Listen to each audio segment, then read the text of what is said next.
श्री पंचमुखी हनुमद कवचम्। ओम श्री पंचवदनायांजनेयाय नमः।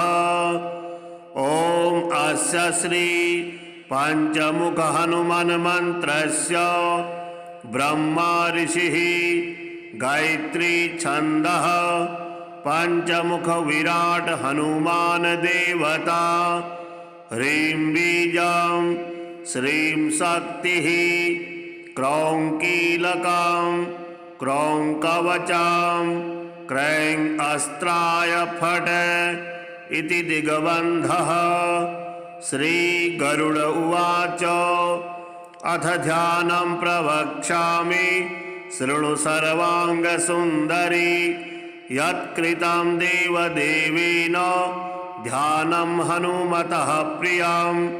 पंचवक्त्रं महाभीमं त्रिपञ्चनयनैर्युतं बाहुभिर्दशभिर्युक्तं सर्वकामार्थसिद्धिदं। पूर्वं तु वानरं वक्त्रं कोटिसूर्यसमप्रभं दंष्ट्राक्रालवदनं भ्रुकुटिकुटिलीक्षणम्। अस्यैव दक्षिणं वक्त्रं नारसिंहं महाद्भुतम् अत्युग्रतेजो वपुषं भीषणं भयनाशनं। पश्चिमं गारुडं वक्त्रं वक्रतुण्डं महाबलं सर्वनागप्रशमनं विषभूतादिकृतान्तनं। उत्तरं शौकरं वक्त्रं कृष्णं दीप्तं नभोपमं पातालसिंहवेताल जररोगाकृन्तनम्। ऊर्ध्वं हयाननं घोरं दानवान्तकरं परं येन वक्त्रेण विप्रेन्द्र तारकाख्यं महासुरं। जघान शरणं तत्स्यात् सर्वशत्रुहरं परं ध्यात्वा पंचमुखं रुद्रं हनुमन्तं दयानिधिं। खड्गं त्रिशूलं खड्वांगं पाशमङ्कुशपर्वतं मुष्टिं कौमोदकीं वृक्षं धारयन्तं कमण्डलुं। विन्धिपालं ज्ञानमुद्रां दशभिर्मुनिपुङ्गवम् एतान्यायुधजालानि धारयन्तं भजाम्यहम्। प्रेतासनोपविष्टां तं सर्वाभरणभूषितं दिव्यमालाम्बरधरं दिव्यगन्धानुलेपनं सर्वाश्चर्यमयं देवं हनुमद्विश्वतोमुखं। पञ्चाशमच्युतमनेकविचित्रवर्णवक्त्रं शशाङ्कशिखरं कपिराजवर्यं पीताम्बरादिमुकुटैरूपशोभिताङ्गं पिङ्गाक्षमाद्यमनिशं मनसा स्मरामि। मर्कटेशं महोत्साहं सर्वशत्रुहरं परं शत्रुसंहर मां रक्ष श्रीमन्नापदमुद्धर। ॐ हरिमर्कटमर्कटमन्त्रमिदं परिलिख्यति लिख्यति वामतले। यदि नश्यति नश्यति शत्रुकुलं यदि मुञ्चति मुञ्चति वामलता। ॐ हरिमर्कटाय स्वाहा। ॐ नमो भगवते पंचवदनाय पूर्वकविमुखाय सकलशत्रुसंहारकाय स्वाहा। ॐ नमो भगवते पंचवदनाय दक्षिणमुखाय करालवदनाय नरसिंहाय सकलभूतप्रमथनाय स्वाहा। ॐ नमो भगवते पंचवदनाय पश्चिममुखाय गरुडाननाय सकलविषहराय स्वाहा। ॐ नमो भगवते पंचवदनायोत्तरमुखाय आदिवराहाय सकलसम्पत्कराय स्वाहा। ॐ नमो भगवते पंचवदनायूर्ध्वमुखाय हयग्रीवाय सकलजन्मशंकराय स्वाहा। ओम अस्य श्री पंचमुख हनुमान मंत्रस्य श्रीरामचंद्र ऋषिः अनुष्टुप छंदः पंचमुख वीर हनुमान देवता हनुमानिति बीजं वायुपुत्र इति शक्तिः अंजनासुत इति कीलकं श्रीरामदूत हनुमत् प्रसाद सिद्ध्यर्थे जपे विनियोगः। वंदे वानर नारसिंह खगराट क्रोडास्वक्त्रान्वितं दिव्यालंकरणं त्रिपंचनयनं देदीप्यमानं रुचा हस्ताब्जैरशिखेट पुस्तकसुधा कुम्भाङ्कुशाद्रिं हलं खड्वाङ्गं फणिभूरुहं दशभुजं सर्वारिवीरापहम्। ॐ श्रीरामदूतायाञ्जनेयाय वायुपुत्राय महाबलपराक्रमाय सीतादुःखनिवारणाय लङ्कादहनकारणाय महाबलप्रचण्डाय फाल्गुनसखाय कोलाहलसकल ब्रह्माण्डविश्वरूपाय सप्तसमुद्रनिर्लङ्घनाय पिङ्गलनयनायामितविक्रमाय सूर्यबिम्बफलसेवनाय दुष्टनिवारणाय दृष्टिनिरालङ्कृताय सञ्जीविनी सञ्जीविताङ्गद लक्ष्मण महाकविसैन्य प्राणदाय दशकण्ठविध्वंसनाय रामेष्टाय महाफाल्गुनसखाय सीतासहित रामवरप्रसादाय षड्प्रयोगागम पंचमुखवीर हनुमान मंत्र जपे विनियोगः। ओम हरिमर्कटमर्कटाय बम बम बम बम बम षट् स्वाहा। ओम हरिमर्कटमर्कटाय फम फम फम फम फम फट स्वाहा। ओम हरिमर्कटमर्कटाय खेम खेम खेम खेम खेम मारणाय स्वाहा। ओम हरिमर्कटमर्कटाय लुम लुम लुम लुम लुम आकर्षित सकल संपत्कराय स्वाहा।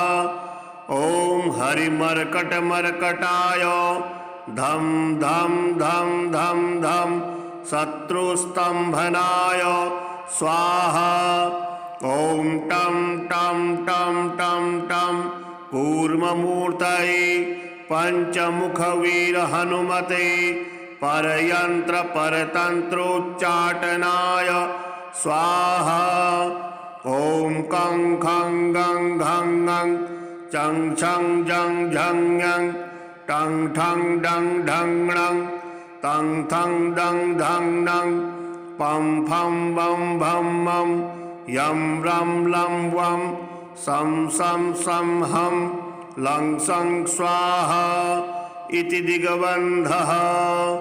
इदं कवचं पठित्वा तु महाकवचं पठेन्नरः एकवारं जपेत् स्तोत्रं सर्वशत्रुनिवारणं द्विवारं तु पठेत् नित्यं पुत्रपौत्रप्रवर्धनं त्रिवारं च पठेत् नित्यं सर्वसम्पत्करं शुभं चतुर्वारं पठेत् नित्यं सर्वरोगनिवारणं पंचवारं पठेत् नित्यं सर्वलोकवशंकरं षड्वारं च पठेत् नित्यं सर्वदेववशंकरं सप्तवारं पठेत् नित्यं सर्वसौभाग्यदायकं अष्टवारं पठेत् नित्यमिष्टकामार्थसिद्धये नववारं पठेत् नित्यं राजभोगमवाप्नुयात् 10वारं पठे नित्यं त्रैलोक्यज्ञानदर्शनं रुद्रावृत्तिं पठे नित्यं सर्वसिद्धिर्भवेद्ध्रुवम् निर्बलो रोगयुक्तस्य महाव्याधादिपीडितः कवचस्मरणेनैव महाबलमवाप्नुयात्। श्रीमारुतिस्तोत्रम्। ॐ नमो वायुपुत्राय भीमरूपाय धीमहि नमस्ते रामदूताय कामरूपाय श्रीमते मोहशोकविनाशाय सीताशोकविनाशिने भग्नाशोकवनायास्तु दग्धलङ्काय वाग्मिने गतिनिर्जितवाताय लक्ष्मणप्राणदाय च वनौकसां वरिष्ठाय वसिने वनवासिने तत्त्वज्ञानसुधासिन्धु निमग्नाय महीयसे आञ्जनेयाय शूराय सुग्रीवसचिवाय ते जन्ममृत्युभयघ्नाय सर्वक्लेशहराय च नेदिष्ठाय प्रेतभूत पिशाचभयहारिणे यातनानाशनायास्तु नमो मर्कटरूपिणे यक्षराक्षसशार्दूल सर्ववृश्चिकभिहृते महाबलाय वीराय चिरञ्जीविन उद्धृते हारिणे वज्रदेहाय चोल्लङ्घितमहाब्धये बलिनामग्रगण्याय नमो नः पाहि मारुते लाभदोषे त्वमेवासु हनुमन्नाक्षशान्तक यशो जयं च मे देहि शत्रुन्नाशय नाशय स्वाश्रितानां भयदं यः एवं स्तौति मारुतिं हानिः कुतो भवेत् तस्य सर्वत्र विजयी भवेत्। श्री ऋणमोचकमङ्गलस्तोत्रम्।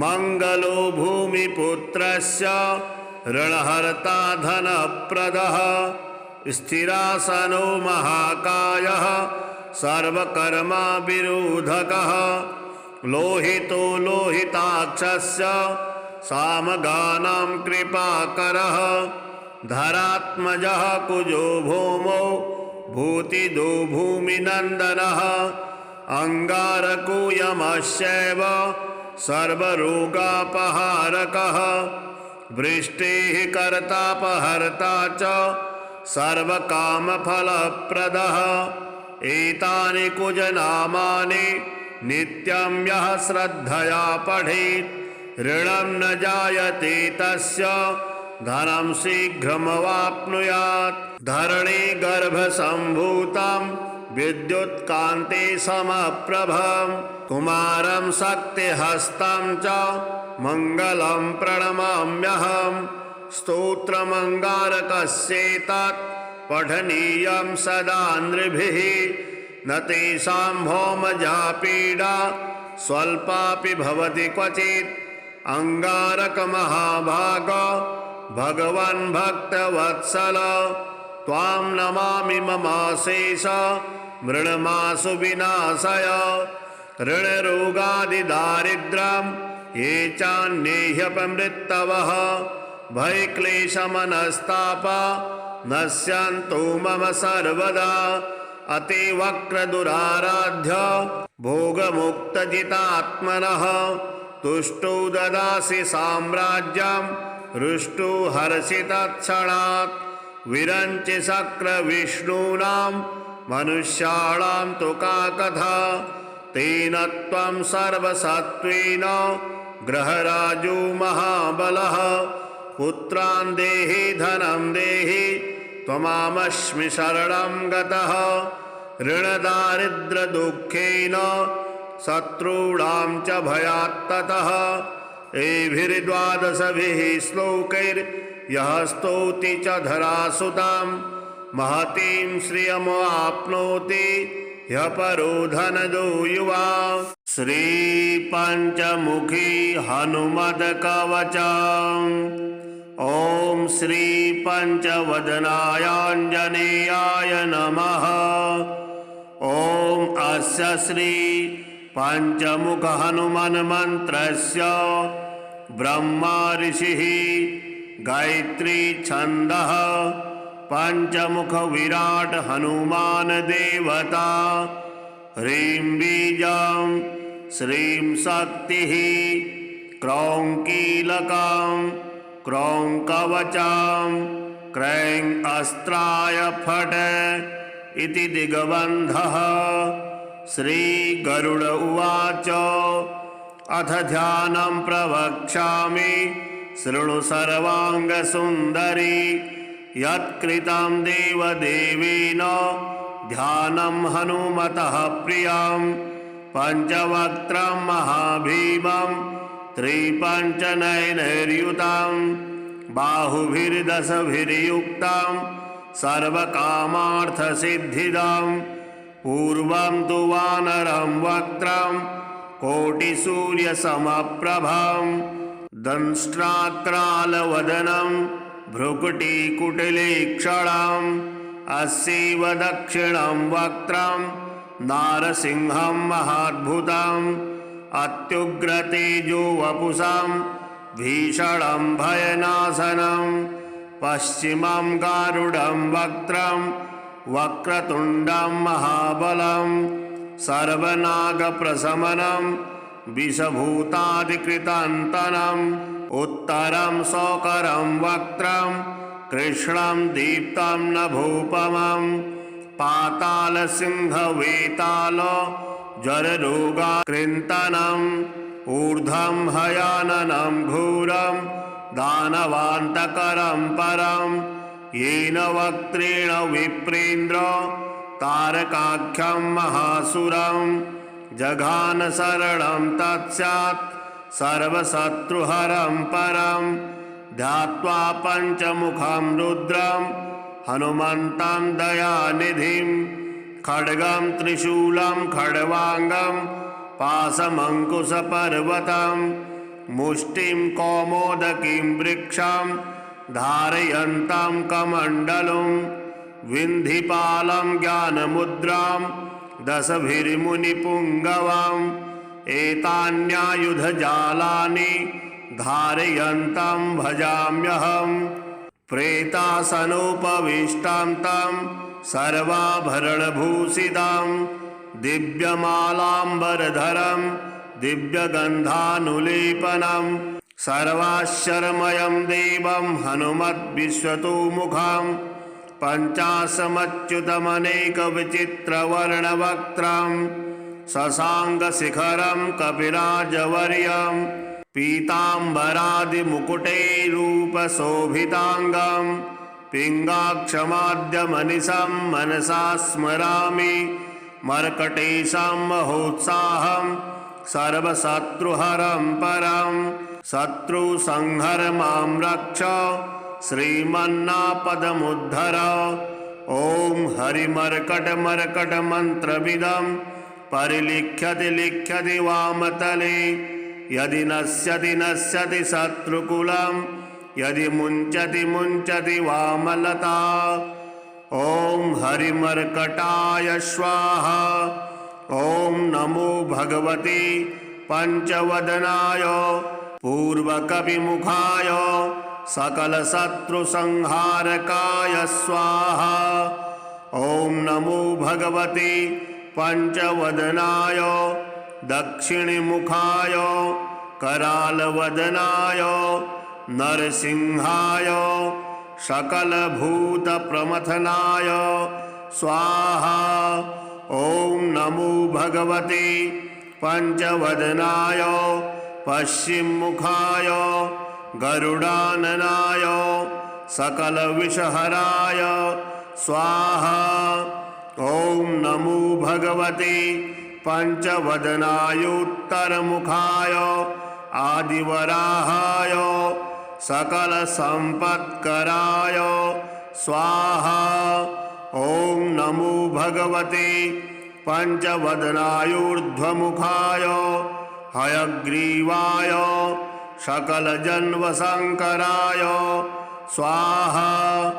ओम अस्य श्री पंचमुख हनुमान मंत्रस्य श्रीरामचंद्र ऋषिः अनुष्टुप् छन्दः पंचमुख वीर हनुमान देवता हनुमानिति बीजं वायुपुत्र इति शक्तिः अंजनासुत इति कीलकं श्रीरामदूत हनुमत् प्रसाद सिद्ध्यर्थे जपे विनियोगः।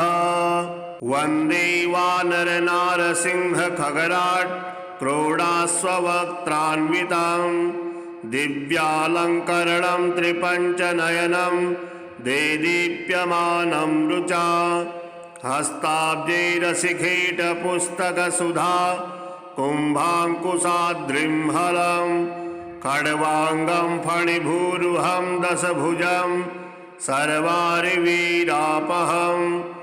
ॐ श्रीरामदूतायाञ्जनेयाय वायुपुत्राय महाबलपराक्रमाय सीतादुःखनिवारणाय लङ्कादहनकारणाय महाबलप्रचण्डाय फाल्गुनसखाय कोलाहलसकल ब्रह्माण्डविश्वरूपाय सप्तसमुद्रनिर्लङ्घनाय पिङ्गलनयनायामितविक्रमाय सूर्यबिम्बफलसेवनाय दुष्टनिवारणाय दृष्टिनिरालङ्कृताय सञ्जीविनी सञ्जीविताङ्गद लक्ष्मण महाकविसैन्य प्राणदाय दशकण्ठविध्वंसनाय रामेष्टाय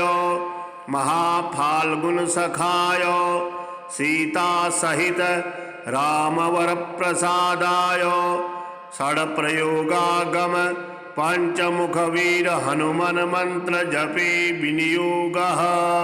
ओम हरिमर्कटमर्कटाय बम बम बम बम बम औषध स्वाहा। ओम हरिमर्कटमर्कटाय फम फम फम फम फम फट स्वाहा। ओम हरिमर्कटमर्कटाय खेम खेम खेम खेम खेम मारणाय स्वाहा। ओम हरिमर्कटमर्कटाय लुम लुम लुम लुम लुम आकर्षित सकल संपत्कराय स्वाहा। ओम हरिमर्कटमर्कटाय धम धम धम धम धम शत्रुस्तंभनाय स्वाहा। ओम टम टम टम टम टम कूर्ममूर्तये पंचमुखवीर हनुमते परयंत्र परतंत्रोच्चाटनाय स्वाहा। ओम कं खं गं घं गं चं छं जं झं यं टं ठं डं ढं णं तं थं दं धं नं पं फं बं भं मं यं रं लं वं सं सं सं हं लं सं स्वाहा इति दिग्बन्धः। इदं कवचं पठित्वा तु महाकवचं पठेन्नरः एकवारं जपेत् स्तोत्रं सर्वशत्रुनिवारणं द्विवारं तु पठेत् नित्यं पुत्रपौत्रप्रवर्धनं त्रिवारं च पठेत् नित्यं सर्वसम्पत्करं शुभं चतुर्वारं पठेत् नित्यं सर्वरोगनिवारणं पंचवारं पठेत् नित्यं सर्वलोकवशंकरं षड्वारं च पठेत् नित्यं सर्वदेववशंकरं सप्तवारं पठेत् नित्यं सर्वसौभाग्यदायकं अष्टवारं पठेत् नित्यमिष्टकामार्थसिद्धये नववारं पठेत् नित्यं राजभोगमवाप्नुयात् 10 पठे नित्यं त्रैलोक्यज्ञानदर्शनं रुद्रावृत्तिं पठे नित्यं सर्वसिद्धिर्भवेद्ध्रुवम् निर्बलो रोगयुक्तस्य महाव्याधादिपीडितः कवचस्मरणेनैव महाबलमवाप्नुयात्। श्रीमारुतिस्तोत्रम्।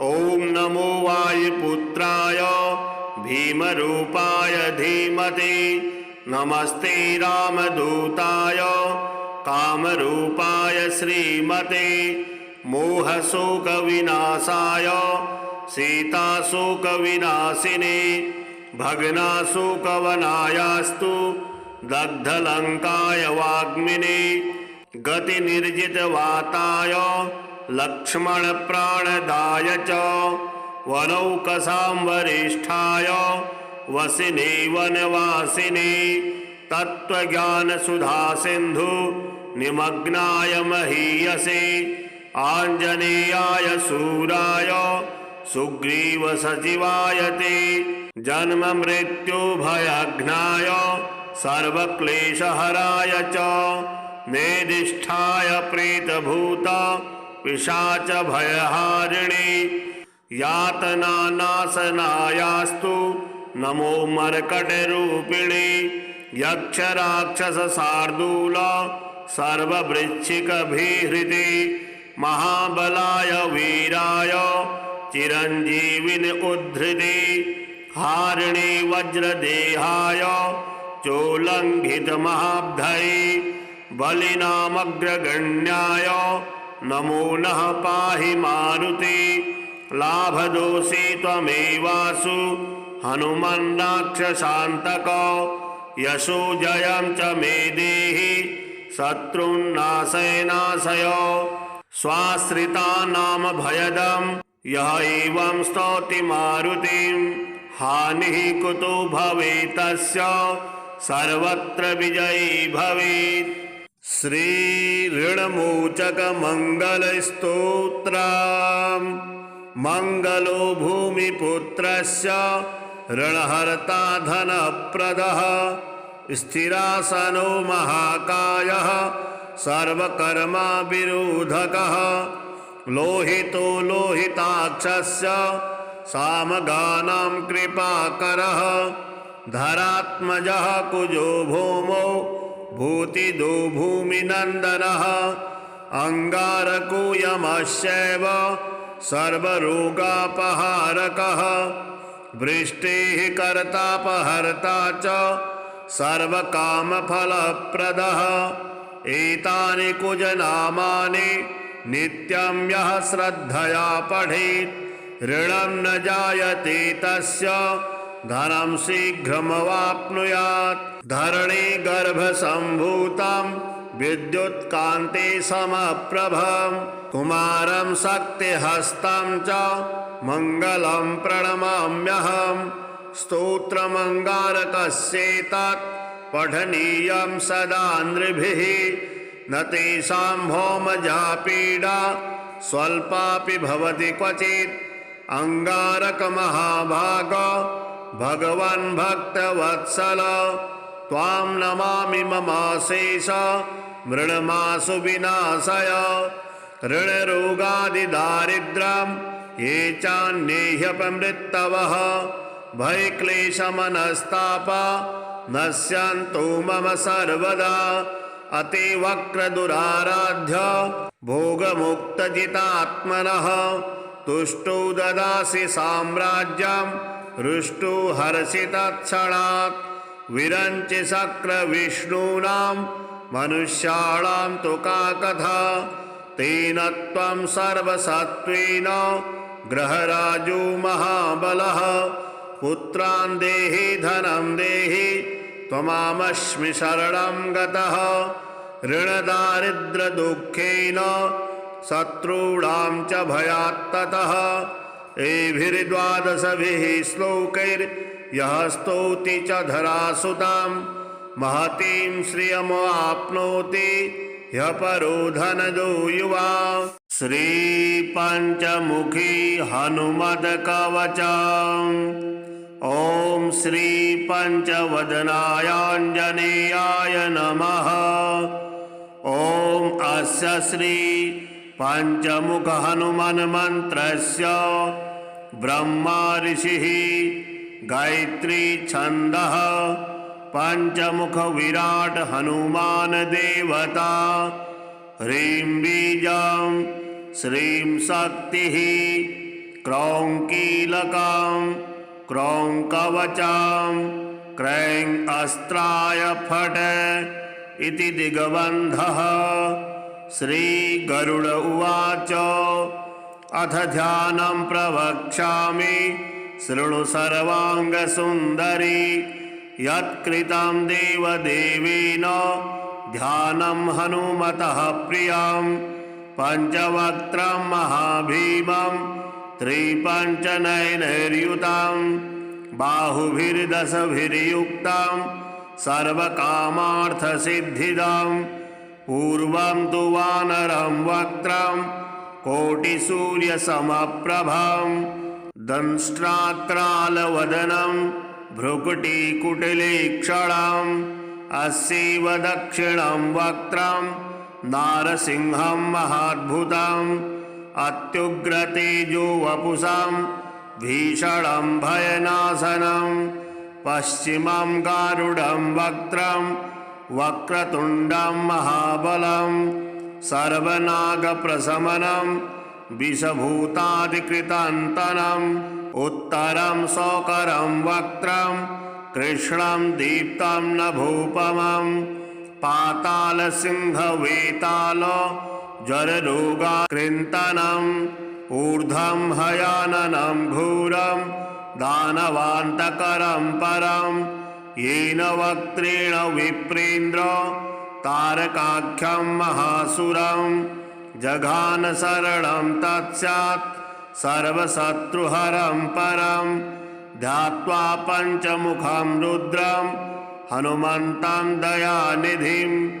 खड्गं त्रिशूलं खड्वाङ्गं पाशमङ्कुशपर्वतं मुष्टिं कौमोदकीं वृक्षं धारयन्तं कमण्डलुं।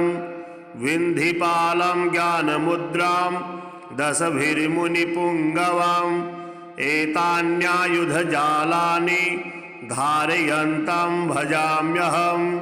प्रेतासनोपविष्टां तं सर्वाभरणभूषितं दिव्यमालाम्बरधरं दिव्यगन्धानुलेपनं सर्वाश्चर्यमयं देवं हनुमद्विश्वतोमुखं पञ्चाशमच्युतमनेकविचित्रवर्णवक्त्रं शशाङ्कशिखरं कपिराजवर्यं पीताम्बरादिमुकुटैरूपशोभिताङ्गं पिङ्गाक्षमाद्यमनिशं मनसा स्मरामि। मर्कटेशं महोत्साहं सर्वशत्रुहरं परं शत्रुसंहर मां रक्ष श्रीमन्नापदमुद्धर। ॐ हरिमर्कटमर्कटमन्त्रविदं परिलिख्यति लिख्यति वामतले।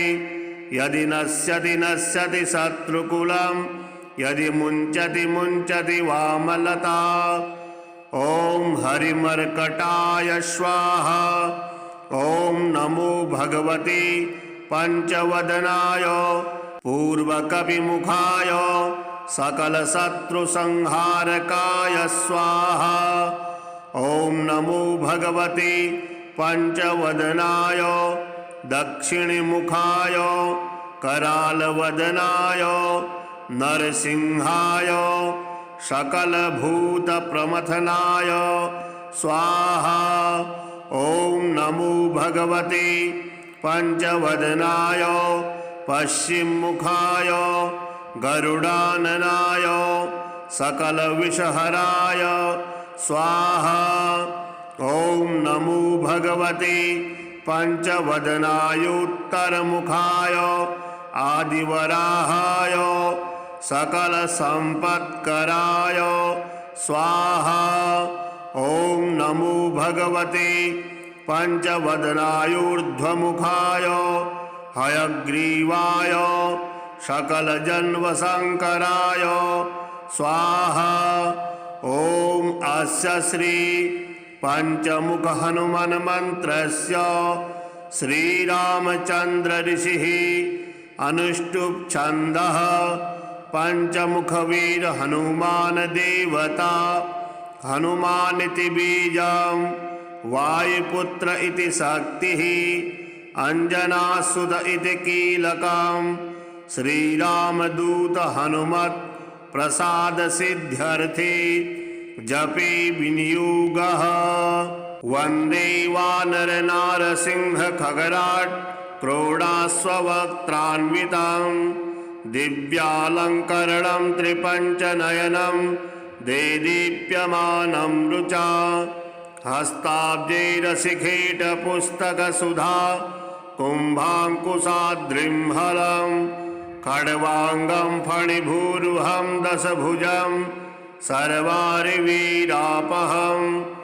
ॐ श्रीरामदूतायाञ्जनेयाय वायुपुत्राय महाबलपराक्रमाय सीतादुःखनिवारणाय लङ्कादहनकारणाय महाबलप्रचण्डाय फाल्गुनसखाय कोलाहलसकल ब्रह्माण्डविश्वरूपाय सप्तसमुद्रनिर्लङ्घनाय पिङ्गलनयनायामितविक्रमाय सूर्यबिम्बफलसेवनाय दुष्टनिवारणाय दृष्टिनिरालङ्कृताय संजीविनी संजीवितांगद लक्ष्मण महाकविसैन्य प्राणदाय दशकंठ विध्वंसनाय रामेष्टाय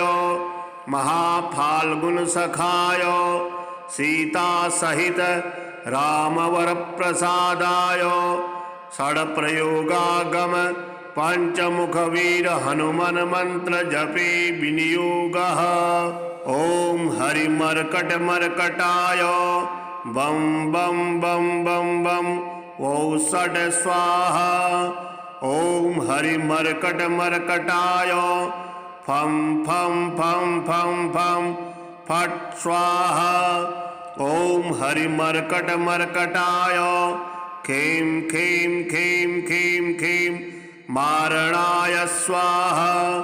ओम हरिमर्कट मर्कटाय लुम लुम लुम लुम लुम आकर्षित सकल संपत्कराय स्वाहा।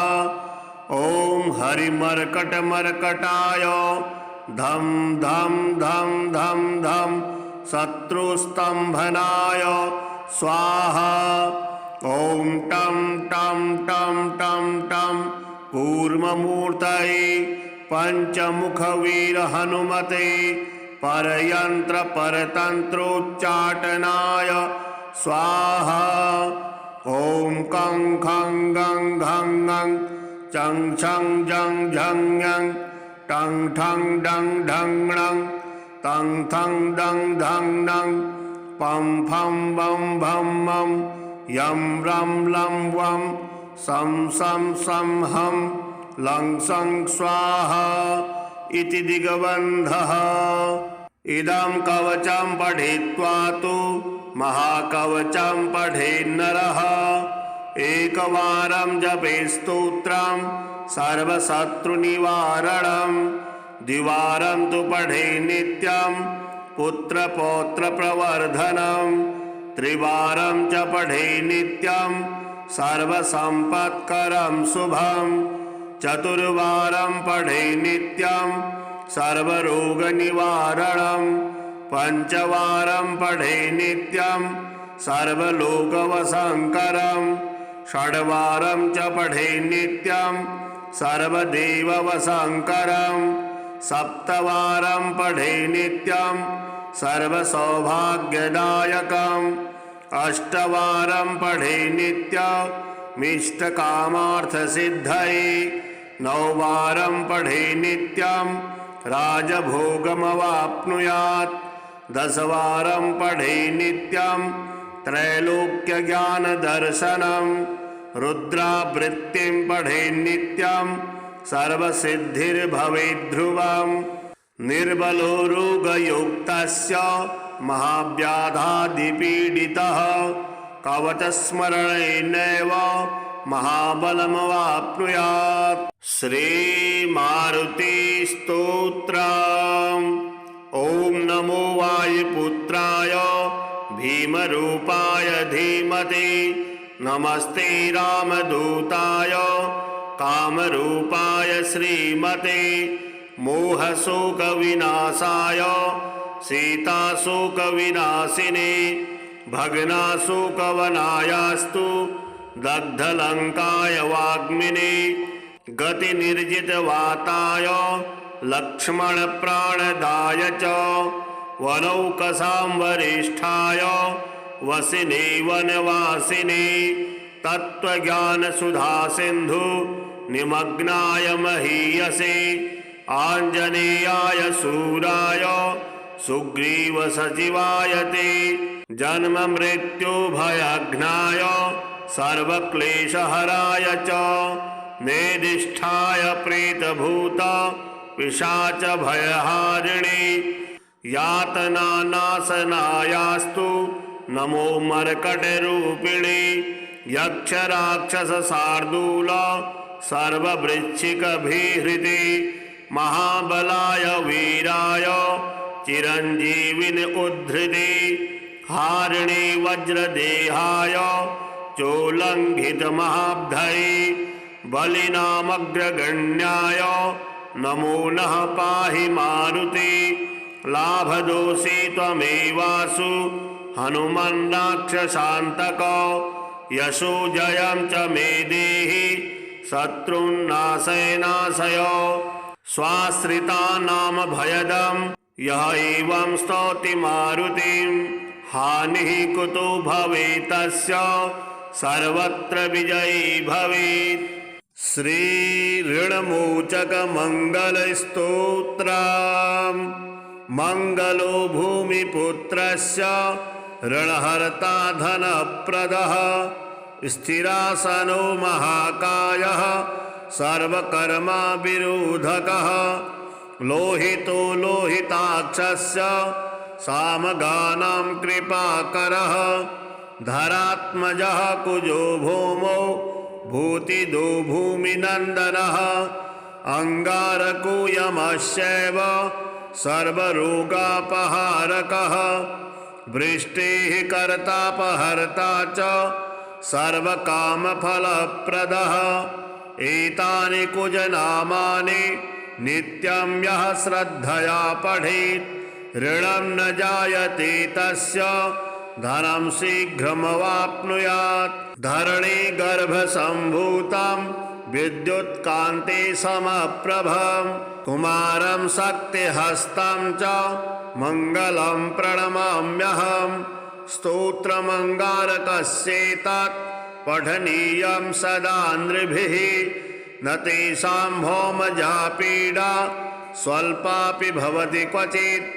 अङ्गारकमहाभाग भगवन् भक्तवत्सल त्वां नमामि ममाशेष मृण्मासु विनाशय।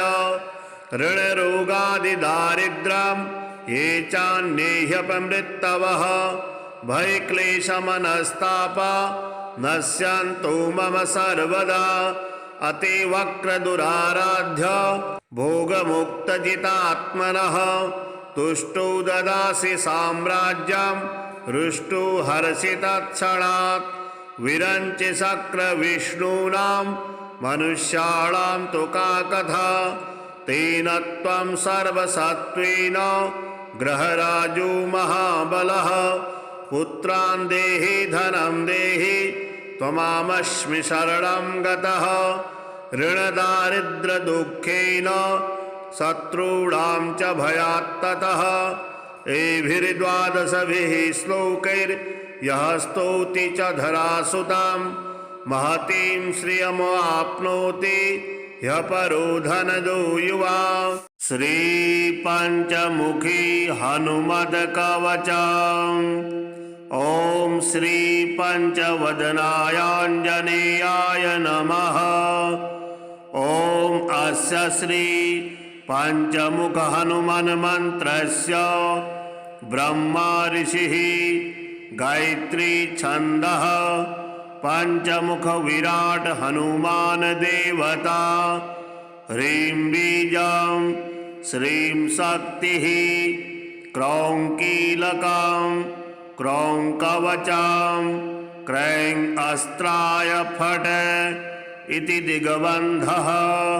श्रीगरुड उवाच अथ ध्यानं प्रवक्ष्यामि शृणु सर्वाङ्गसुन्दरी।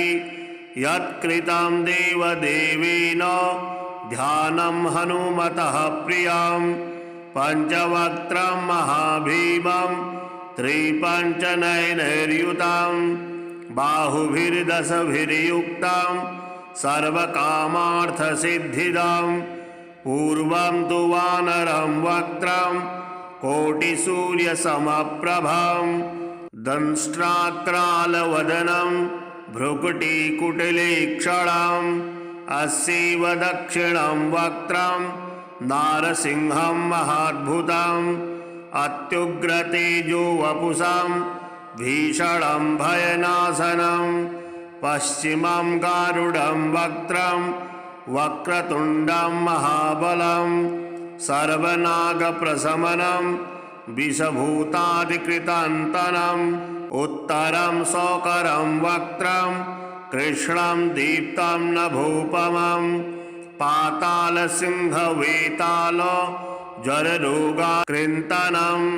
ऊर्ध्वं हयाननं घोरं दानवान्तकरं परं येन वक्त्रेण विप्रेन्द्र तारकाख्यं महासुरं।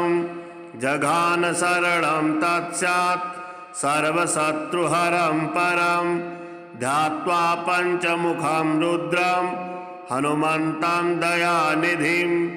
खड्गं त्रिशूलं खड्वाङ्गं पाशमङ्कुशपर्वतं मुष्टिं कौमोदकीं वृक्षं धारयन्तं कमण्डलुं।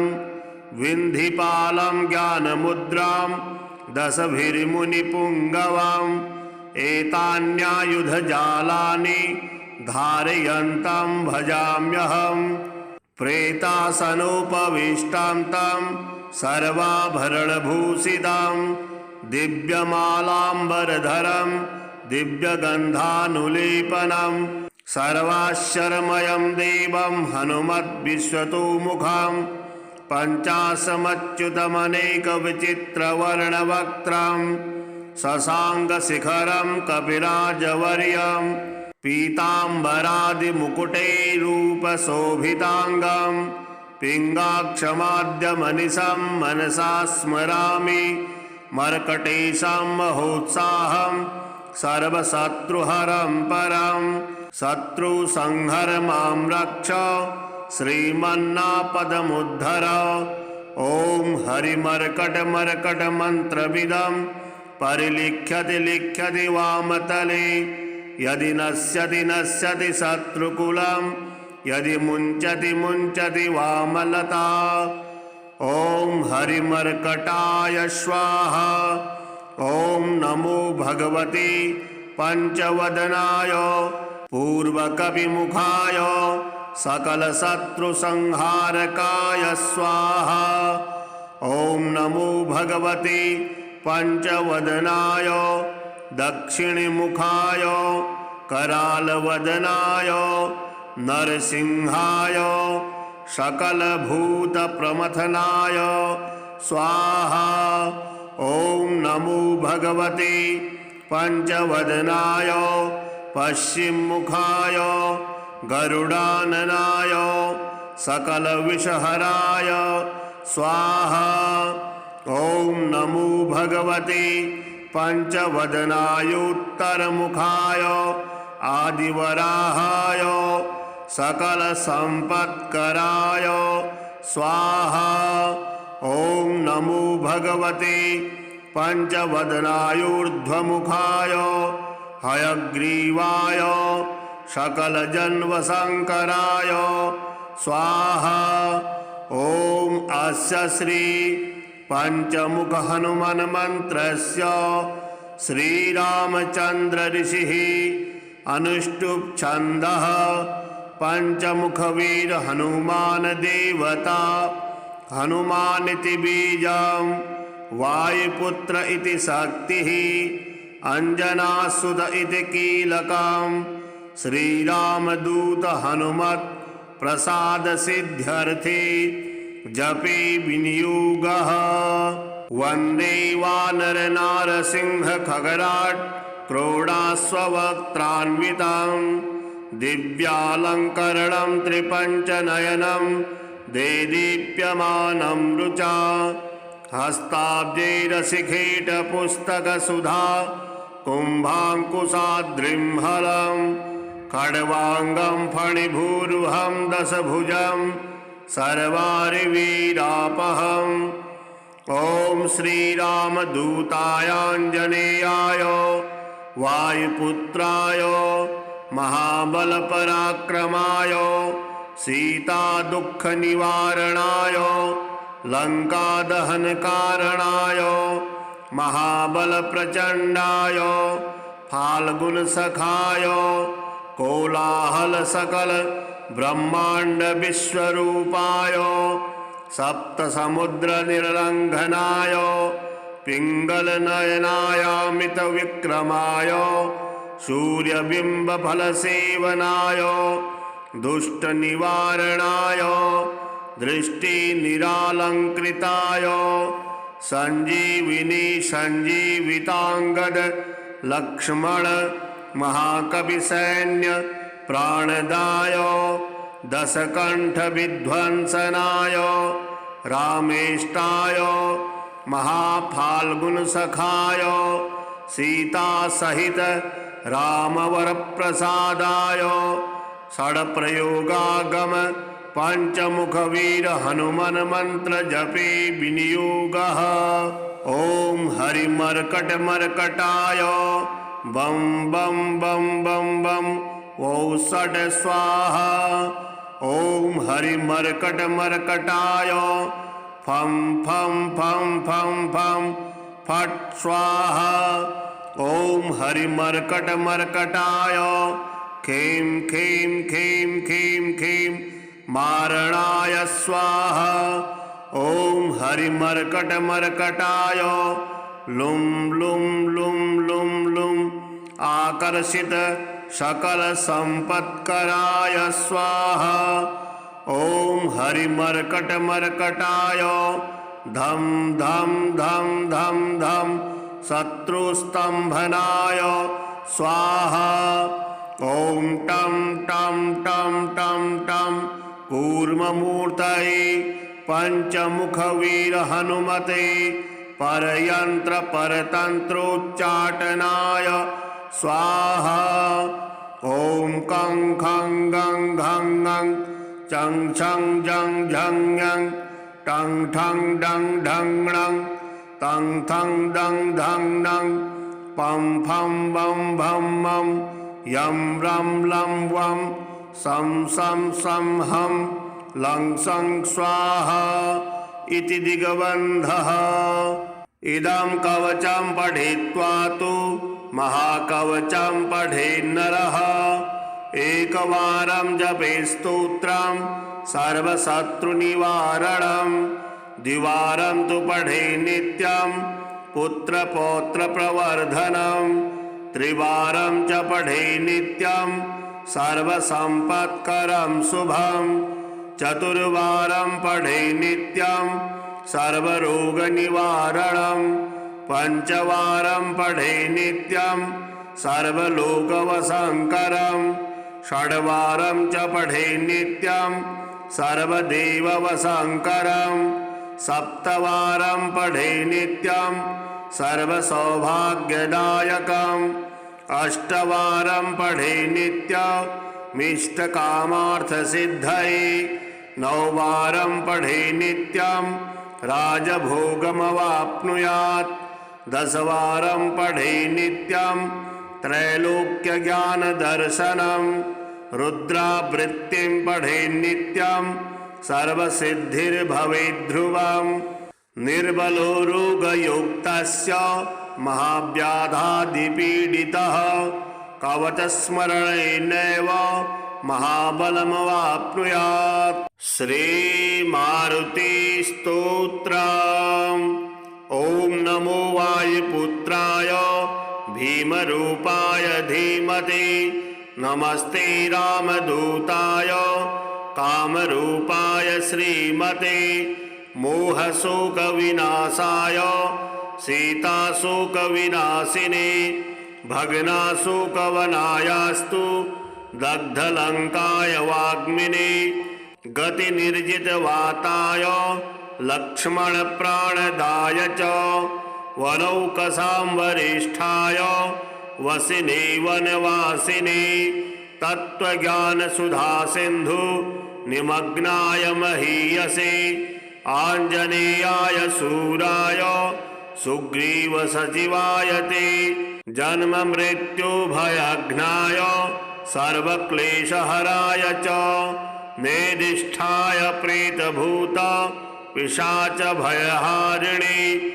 यातनानाशनायास्तु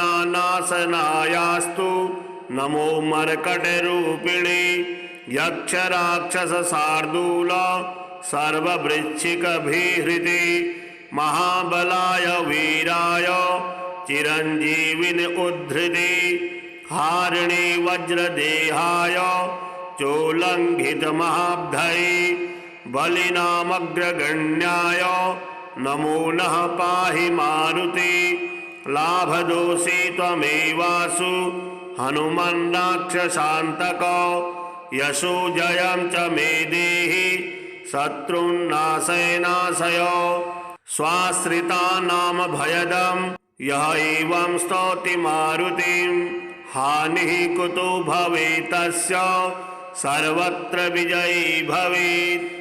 श्रीऋणमोचकमङ्गलस्तोत्रम्। मङ्गलो भूमिपुत्रस्य ऋणहर्ता धनप्रदः स्थिरासनो महाकायः सर्वकर्मविरोधकः लोहितो लोहिताक्षस्य सामगानां कृपाकरः धरात्मजः कुजो भौमो भूतिदो भूमिनन्दनः अङ्गारको यमश्चैव सर्वरोगापहारकः वृष्टेः कर्तापहर्ता च सर्वकामफलप्रदः एतानि कुजनामानि नित्यं यः श्रद्धया पठेत् ऋणं न जायते तस्य धनं शीघ्रमवाप्नुयात्। धरणी गर्भसम्भूतं विद्युत्कान्ते समप्रभं कुमारं शक्तिहस्तं च मङ्गलं प्रणमाम्यहम्। स्तोत्रमङ्गारकस्येतत् पठनीयं सदा नृभिः न तेषां भौमजा पीडा स्वल्पापि भवति क्वचित्। अङ्गारकमहाभाग भगवन् भक्तवत्सल त्वां नमामि ममाशेष मृण्मासु विनाशय। ऋणरोगादिदारिद्र्यं ये चान्येह्यपमृत्तवः भयक्लेशमनस्तापा नश्यन्तु मम सर्वदा। अतिवक्रदुराराध्य भोगमुक्तजितात्मनः तुष्टो ददासि साम्राज्यं हृष्टो हर्षितत्क्षणात्। विरञ्चि शक्रविष्णूनां मनुष्याणां तु का कथा तेन त्वं सर्वसत्त्वेन ग्रहराजो महाबलः। पुत्रान् देहि धनं देहि त्वमामस्मि शरणं गतः। ऋणदारिद्र्यदुःखेन शत्रूणां च भयात्ततः एभिर्द्वादशभिः श्लोकैर्यः स्तौति च धरासुतां महतीं श्रियमाप्नोति ह्य परो धन दो युवा। श्री पंचमुखी हनुमत कवच। ओम श्री पंचवदनायांजनेयाय नमः। ओम अस्य श्री पंचमुख हनुमान मंत्रस्य ब्रह्मा ऋषिः गायत्री छंदः पंचमुख विराट हनुमान देवता। ह्रीं बीजं श्रीं शक्तिः क्रौं कीलकं क्रौं कवचं क्रैं अस्त्राय फट इति दिग्बन्धः। श्रीगरुड उवाच अथ ध्यानं प्रवक्ष्यामि शृणु सर्वाङ्गसुन्दरी। यत्कृतं देवदेवेन ध्यानं हनुमतः प्रियं। पञ्चवक्त्रं महाभीमं त्रिपञ्चनयनैर्युतं बाहुभिर्दशभिर्युक्तं सर्वकामार्थसिद्धिदं। पूर्वं तु वानरं वक्त्रं कोटिसूर्यसमप्रभं। दंष्ट्राक्रालवदनं भ्रुकुटिकुटिलेक्षणम्। अस्यैव दक्षिणं वक्त्रं नारसिंहं महाद्भुतम्। अत्युग्रतेजो वपुषं भीषणं भयनाशनं। पश्चिमं गारुडं वक्त्रं वक्रतुण्डं महाबलं। सर्वनागप्रशमनं विषभूतादिकृतान्तनम्। उत्तरं शोकरं वक्त्रं कृष्णं दीप्तं नभोपमं। पातालसिंहवेताल जररोगाकृन्तनम्। ऊर्ध्वं हयाननं घोरं दानवान्तकरं परं। येन वक्त्रेण विप्रेन्द्र तारकाख्यं महासुरं। जघान शरणं तत्स्यात् सर्वशत्रुहरं परं। ध्यात्वा पञ्चमुखं रुद्रं हनुमन्तं दयानिधिं। खड्गं त्रिशूलं खड्वाङ्गं पाशमङ्कुशपर्वतं। मुष्टिं कौमोदकीं वृक्षं धारयन्तं कमण्डलुं। विन्धिपालं ज्ञानमुद्रां दशभिर्मुनिपुङ्गवम्। एतान्यायुधजालानि धारयन्तं भजाम्यहम्। प्रेतासनोपविष्टां तं सर्वाभरणभूषितं। दिव्यमालाम्बरधरं दिव्यगन्धानुलेपनं। सर्वाश्चर्यमयं देवं हनुमद्विश्वतोमुखं। पञ्चाशमच्युतमनेकविचित्रवर्णवक्त्रं। शशाङ्कशिखरं कपिराजवर्यं। पीताम्बरादिमुकुटैरूपशोभिताङ्गं। पिङ्गाक्षमाद्यमनिशं मनसा स्मरामि। मर्कटेशं महोत्साहं सर्वशत्रुहरं परं। शत्रुसंहर मां रक्ष श्रीमन्नापदमुद्धर। ॐ हरिमर्कटमर्कटमन्त्रविदं परिलिख्यति लिख्यति वामतले। यदि नश्यति नश्यति शत्रुकुलं यदि मुञ्चति मुञ्चति वामलता। ॐ हरिमर्कटाय स्वाहा। ॐ नमो भगवते पंचवदनाय पूर्वकविमुखाय सकलशत्रुसंहारकाय स्वाहा। ॐ नमो भगवते पंचवदनाय दक्षिणमुखाय करालवदनाय नरसिंहाय सकलभूतप्रमथनाय स्वाहा। ॐ नमो भगवते पंचवदनाय पश्चिममुखाय गरुडाननाय सकलविषहराय स्वाहा। ॐ नमो भगवते पंचवदनायोत्तरमुखाय आदिवराहाय सकलसम्पत्कराय स्वाहा। ॐ नमो भगवते पंचवदनायूर्ध्वमुखाय हयग्रीवाय सकलजन्मशंकराय स्वाहा। ओम अस्य श्री पंचमुख हनुमान मंत्रस्य श्रीरामचंद्र ऋषिः अनुष्टुप छंदः पंचमुख वीर हनुमान देवता हनुमानिति बीजं वायुपुत्र इति शक्तिः अंजनासुत इति कीलकं श्रीरामदूत हनुमत् प्रसाद सिद्ध्यर्थे जपे विनियोगः। वंदे वानर नारसिंह खगराट क्रोडास्वक्त्रान्वितं दिव्यालंकरणं त्रिपंचनयनं देदीप्यमानं रुचा हस्ताब्जैरशिखेट पुस्तकसुधा कुम्भाङ्कुशाद्रिं हलं खड्वाङ्गं फणिभूरुहं दशभुजं सर्वारिवीरापहम्। ॐ श्रीरामदूतायाञ्जनेयाय वायुपुत्राय महाबलपराक्रमाय सीतादुःखनिवारणाय लंकादहनकारणाय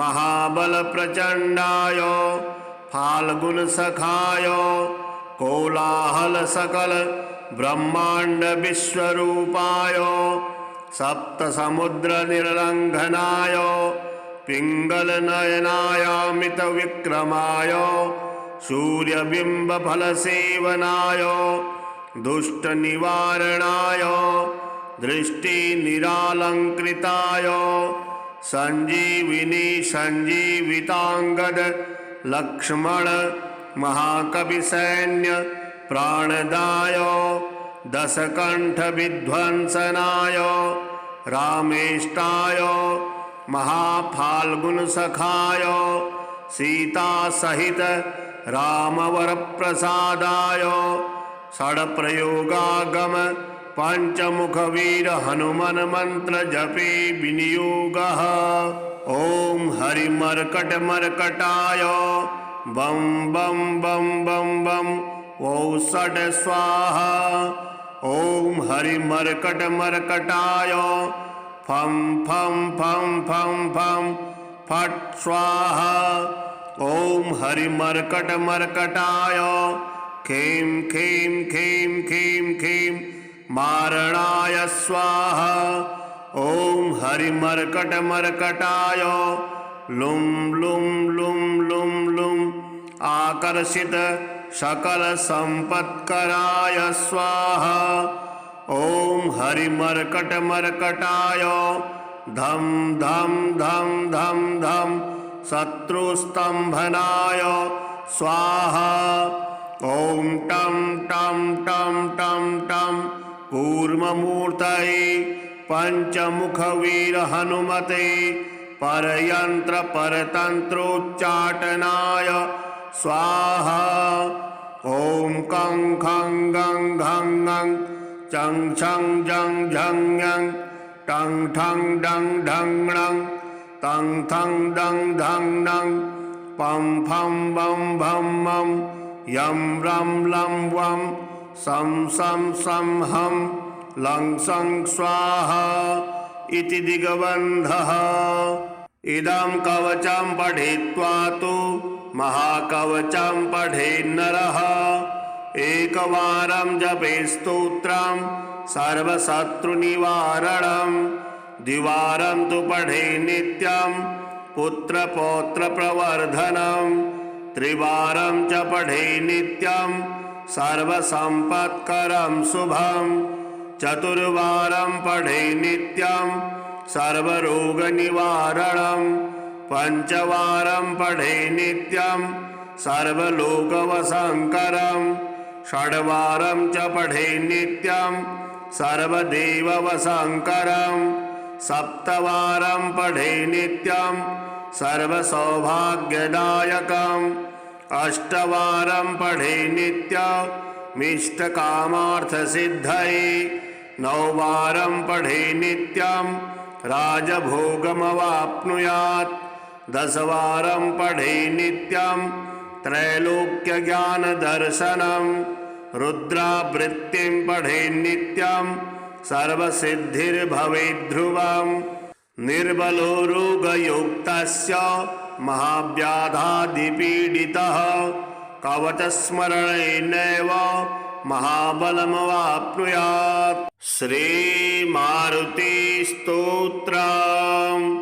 ॐ नमो वायुपुत्राय भीमरूपाय धीमहि नमस्ते रामदूताय कामरूपाय श्रीमते मोहशोकविनाशाय सीताशोकविनाशिने भग्नाशोकवनायास्तु दग्धलङ्काय वाग्मिने गतिनिर्जितवाताय लक्ष्मणप्राणदाय च वनौकसां वरिष्ठाय वसिने वनवासिने तत्त्वज्ञानसुधासिन्धु निमग्नाय महीयसे आञ्जनेयाय शूराय सुग्रीवसचिवाय ते जन्ममृत्युभयघ्नाय सर्वक्लेशहराय च नेदिष्ठाय प्रेतभूत पिशाचभयहारिणे यातनानाशनायास्तु नमो मर्कटरूपिणे यक्षराक्षसशार्दूल सर्ववृश्चिकभीहृते महाबलाय वीराय चिरञ्जीविन उद्धृते हारिणे वज्रदेहाय चोल्लङ्घितमहाब्धये बलिनामग्रगण्याय नमो नः पाहि मारुते लाभदोषे त्वमेवासु हनुमन्राक्षसान्तक यशो जयं च मे देहि शत्रुन्नाशय नाशय स्वाश्रितानां भयदं यः एवं स्तौति मारुतिं हानिः कुतो भवेत्तस्य सर्वत्र विजयी भवेत्। श्रीऋणमोचकमङ्गलस्तोत्रम्। मङ्गलो भूमिपुत्रस्य ऋणहर्ता धनप्रदः स्थिरासनो महाकायः सर्वकर्मविरोधकः लोहितो लोहिताक्षस्य सामगानां कृपाकरः धरात्मजः कुजो भौमो भूतिदो भूमिनन्दनः अङ्गारको यमश्चैव सर्वरोगापहारकः वृष्टेः कर्तापहर्ता च सर्वकामफलप्रदः एतानि कुजनामानि नित्यं यः श्रद्धया पठेत् ऋणं न जायते तस्य धनं शीघ्रमवाप्नुयात्। धरणी गर्भसम्भूतं विद्युत्कान्ते समप्रभं कुमारं शक्तिहस्तं च मङ्गलं प्रणमाम्यहम्। स्तोत्रमङ्गारकस्येतत् पठनीयं सदा नृभिः न तेषां भौमजा पीडा स्वल्पापि भवति क्वचित्। अङ्गारकमहाभाग भगवन् भक्तवत्सल त्वां नमामि ममाशेष मृण्मासु विनाशय। ऋणरोगादिदारिद्र्यं ये चान्येह्यपमृत्तवः भयक्लेशमनस्तापा नश्यन्तु मम सर्वदा। अतिवक्रदुराराध्य भोगमुक्तजितात्मनः तुष्टो ददासि साम्राज्यं हृष्टो हर्षितत्क्षणात्। विरञ्चि शक्रविष्णूनां मनुष्याणां तु का कथा तेन त्वं सर्वसत्त्वेन ग्रहराजो महाबलः। पुत्रान् देहि धनं देहि त्वमामस्मि शरणं गतः। ऋणदारिद्र्यदुःखेन शत्रूणां च भयात्ततः एभिर्द्वादशभिः श्लोकैर्यः स्तौति च धरासुतां महतीं श्रियमाप्नोति ह्यपरो धनदो युवा।